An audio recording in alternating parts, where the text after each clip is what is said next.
For Zachery Laliberty, music gives a brief reprieve from the pain. It just makes me feel calm. Over the past 4 years, Zachery and his mom have been through hell. In 2022, we lost my husband, Zachery's dad, to esophageal cancer. He battled fiercely for 16 months. A year later, we're starting to find our way alone, and Zachery gets diagnosed with his brain tumor. In grade 3, Zachery came home with a headache.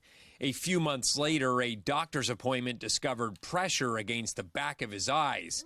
And later, Jennifer's worst nightmare. She asked Zachery to leave the room and said, "I'm certain Zachery has a brain tumor," and I couldn't believe it. Over the past 2 years, he's been on oral chemotherapy twice a day, but it comes with cognitive fatigue.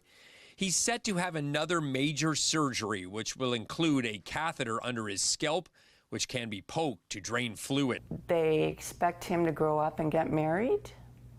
However, things will not be easy for Zachery. To temporarily make life easier, local musicians, the Risdales, held their 18th annual Risdales Roots Roundup.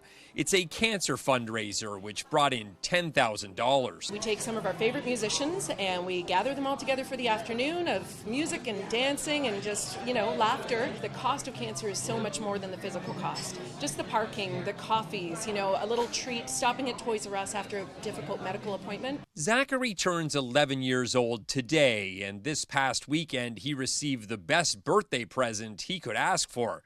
A surprise entry in Vladimir Guerrero Jr.'s baseball camp. I got to do 18 stations, and I got to fist pump him, high five him, and I got to side hug him.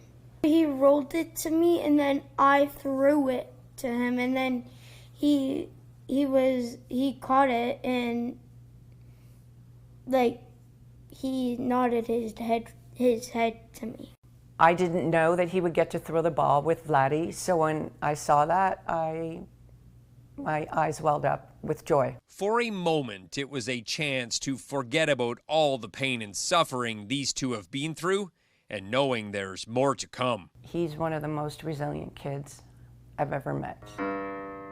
Brent Lale, CTV News.